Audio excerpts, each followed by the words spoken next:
Assalamu alaikum students. How are you all? I am your English teacher, Ma'am Shamaila. It's a time for your English lecture. So let's start our today's topic.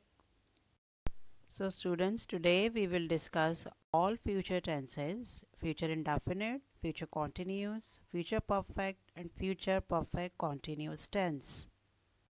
So listen to this lecture carefully because we will discuss the rules and formation of all these tenses, and you will recognize these tenses so that you would be able to translate Urdu sentences into English.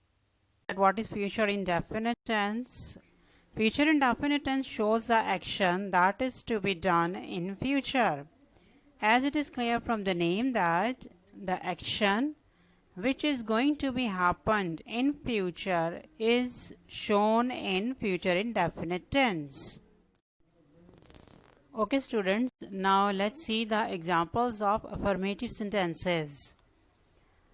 The words which are highlighted or which are written in blue color, they are the helping verb and the verb. Number 1, you will buy a ticket. She will work hard for exams. We shall visit you soon.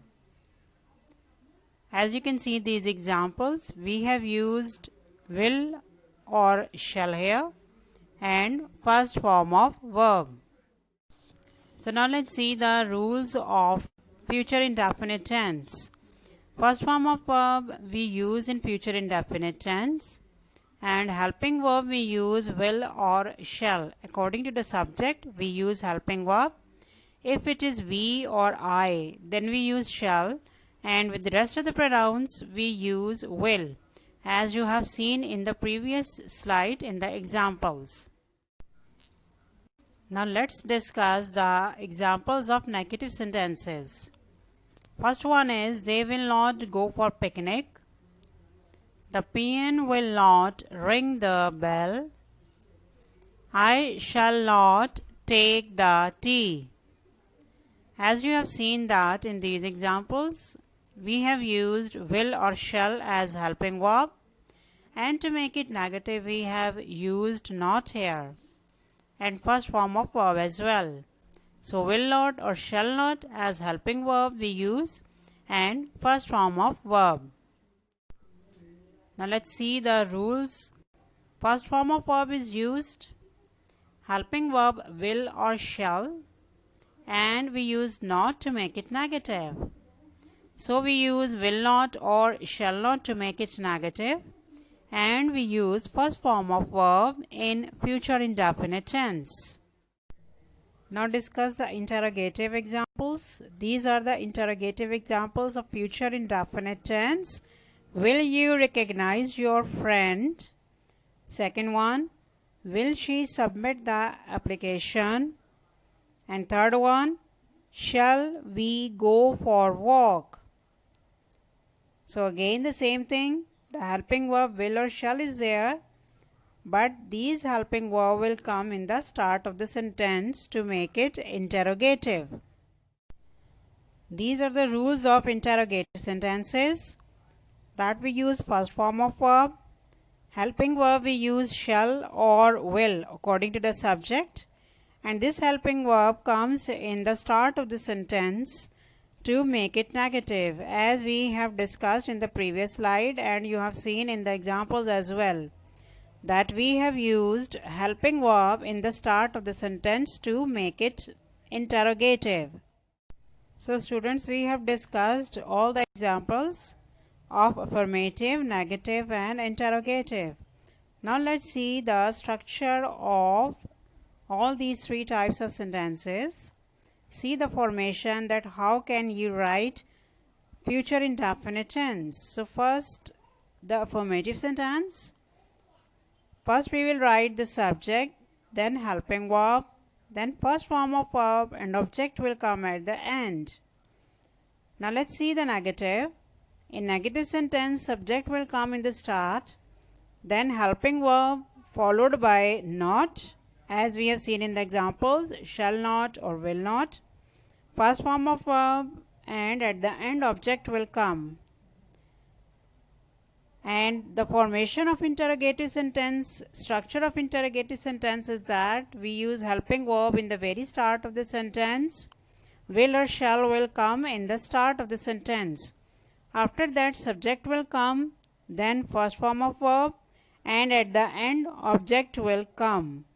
So this is the structure of all three affirmative, negative, and interrogative sentences of future indefinite tense.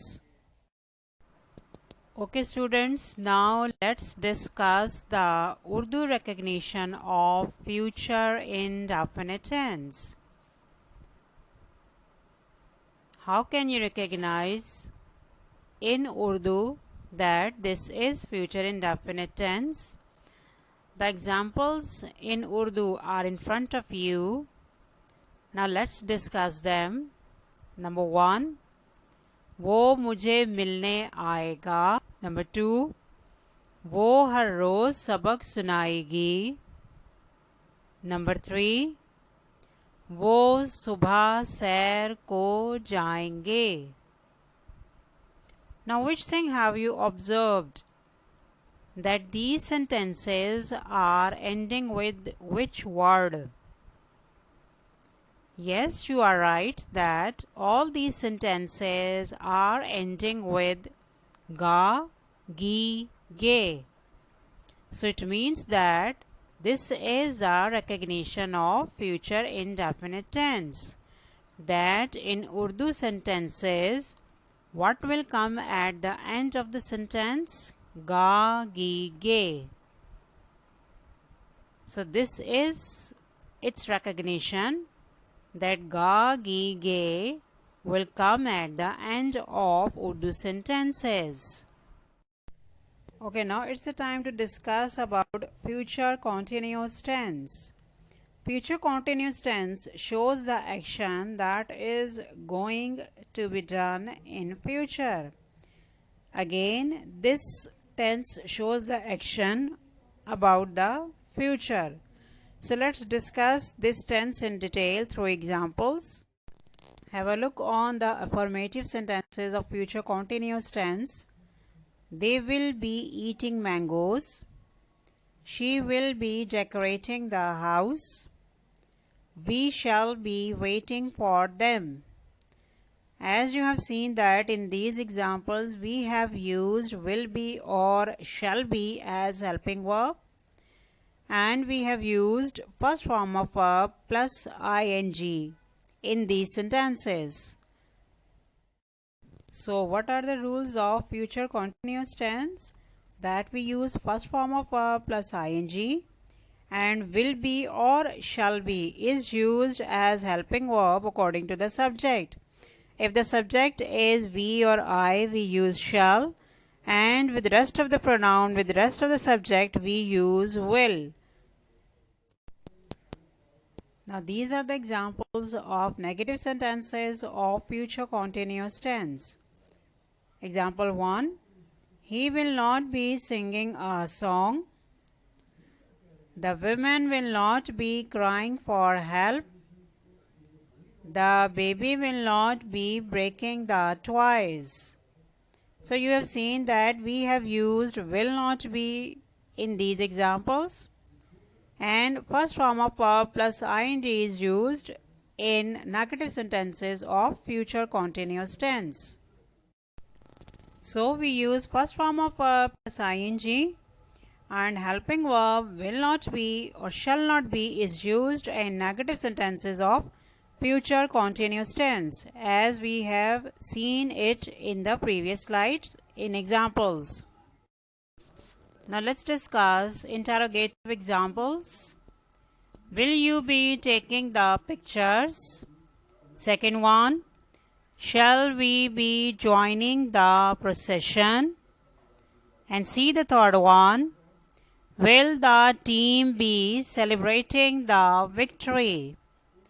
Now you have seen in these examples the helping verb is same, will be and shall be, and we have used first form of verb plus ing, but helping verb will come in the start of the sentence to make it interrogative.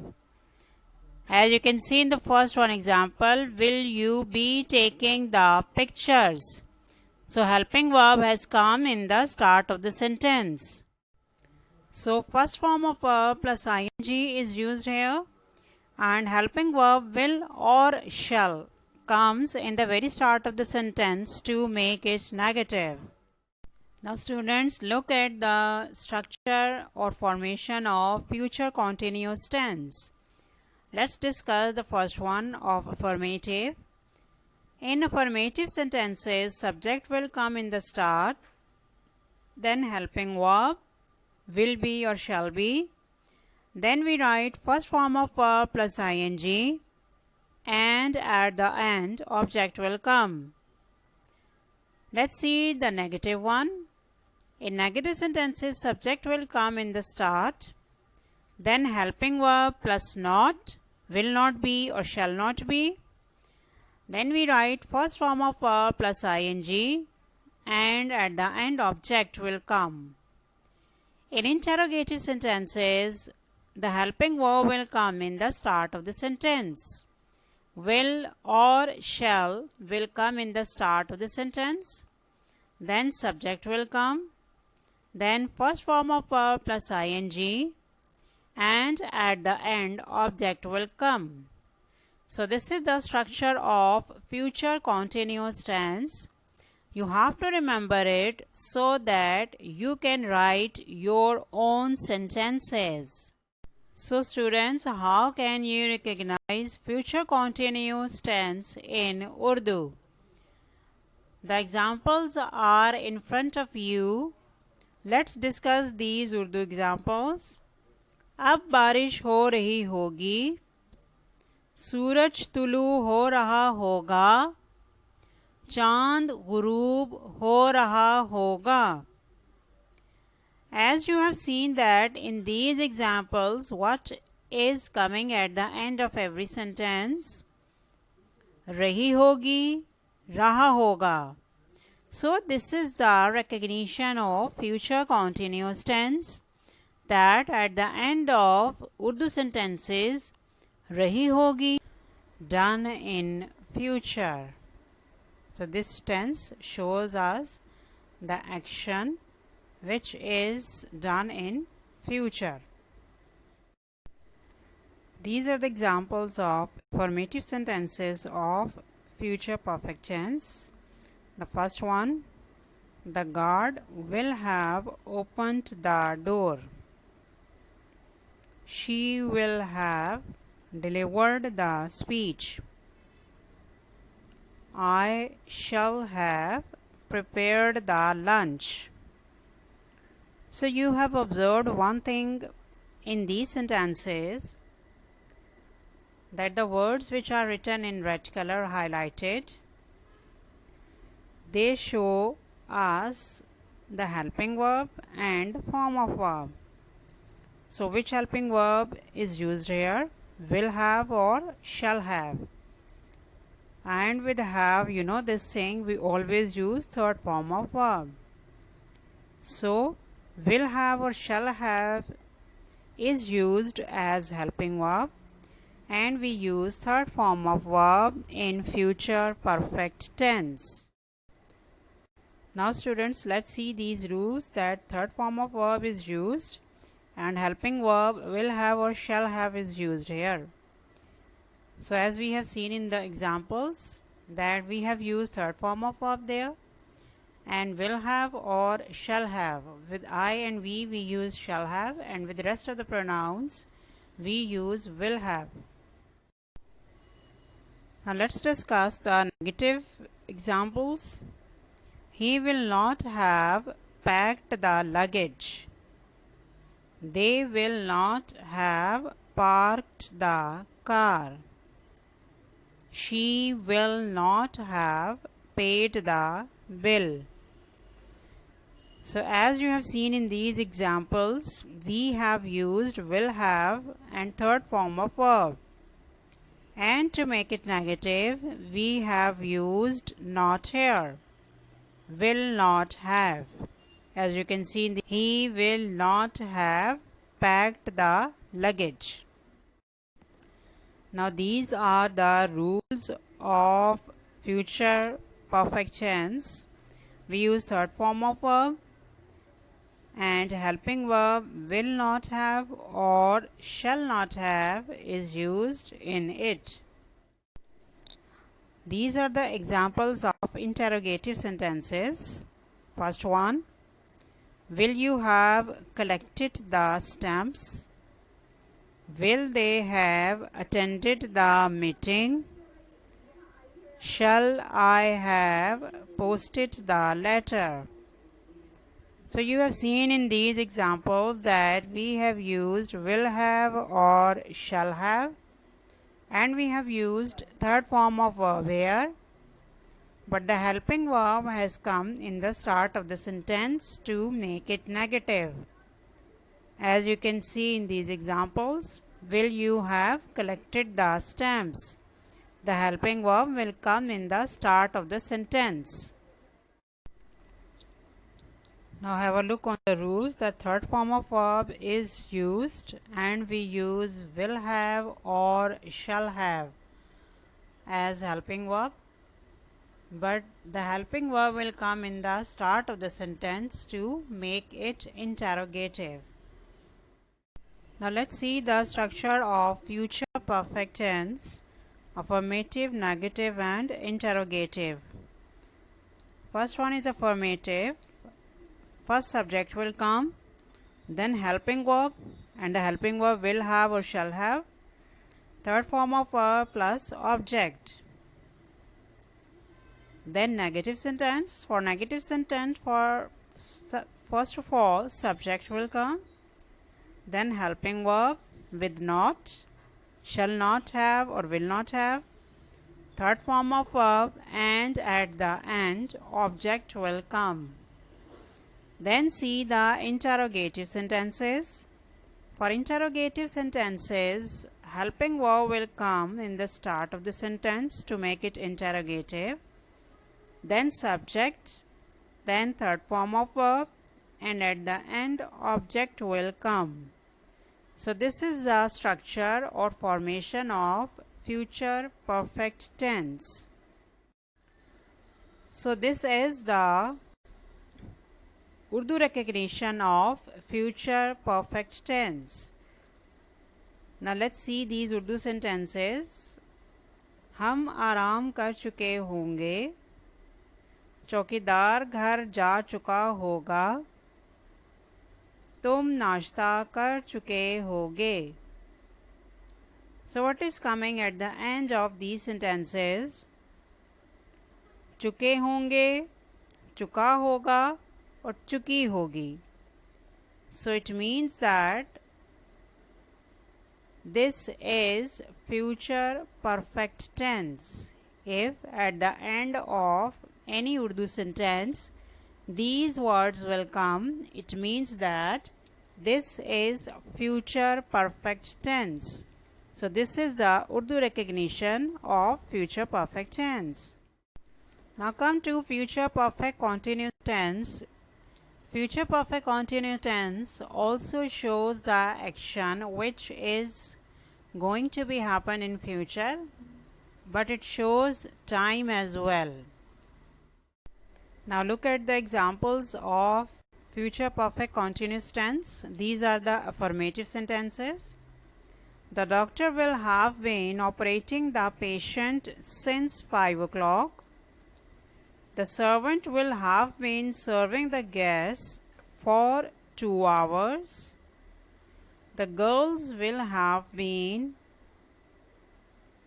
making garlands since evening.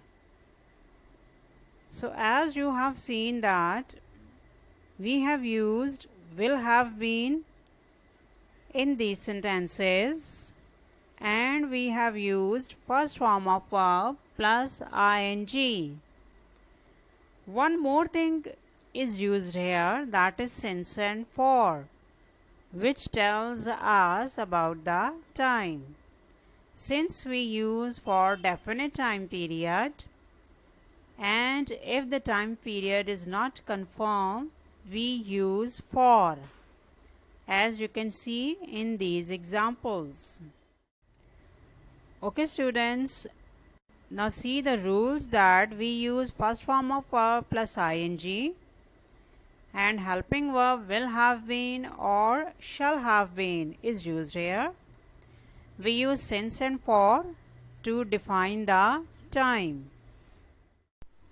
Now see the negative examples. Birds will not have been chirping since morning.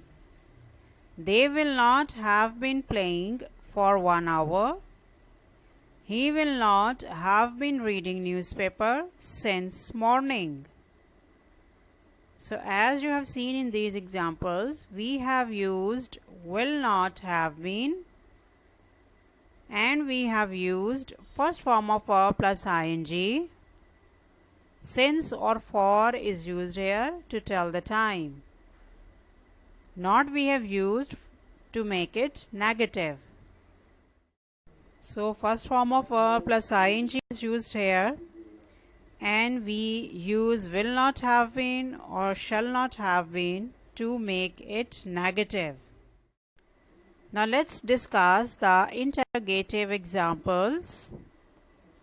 Will you have been talking since morning? Will your brother have been writing poems for several days? Will gardener have been plucking flowers since morning? Now you have seen in these examples that we have used will have been and we have used first form of verb plus ing. Since or for is also used in these sentences to tell the time. As we have discussed earlier that since we use for definite time period and if the time period is not confirmed, we use for. Helping verb will come in the start of the sentence to make it interrogative. Now have a look on the rules. First form of verb plus ing is used here and helping verb will have been or shall have been is used here and these helping verb will come in the start of the sentence. Now students, let's see the structure or formation of future perfect continuous tense.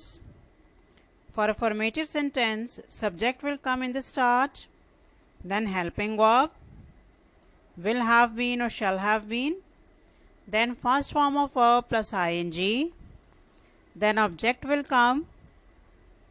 After the object we write since or for and at the end the time will come.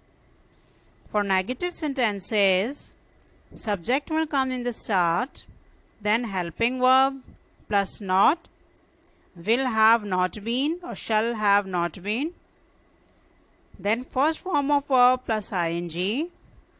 After it we write object, then since or for is used and at the end the time will come. Now see the interrogative sentences. In these sentences, helping verb will come in the start of the sentence, then first form of verb plus ing, object, then since or for is used and at the end the time will come.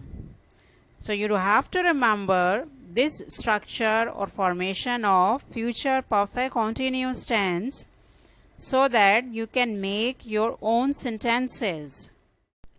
Now what is the recognition of future perfect continuous tense in Urdu?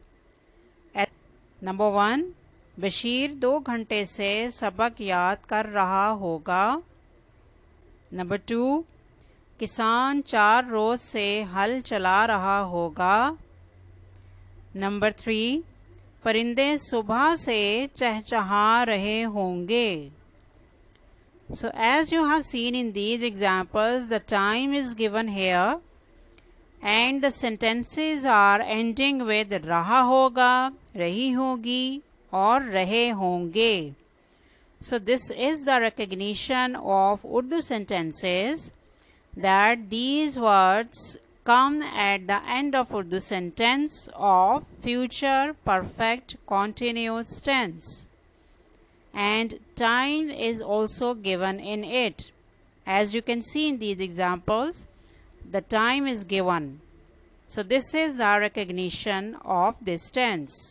I hope that you have understood today's lecture. Now this is your home task, that you have to select any 5 sentences from the exercises of all 4 tenses, and you have to do these translation on the notebook. So altogether there will be 20 sentences. So I hope that it will be easy for you to do the homework. Stay blessed. Allah Hafiz.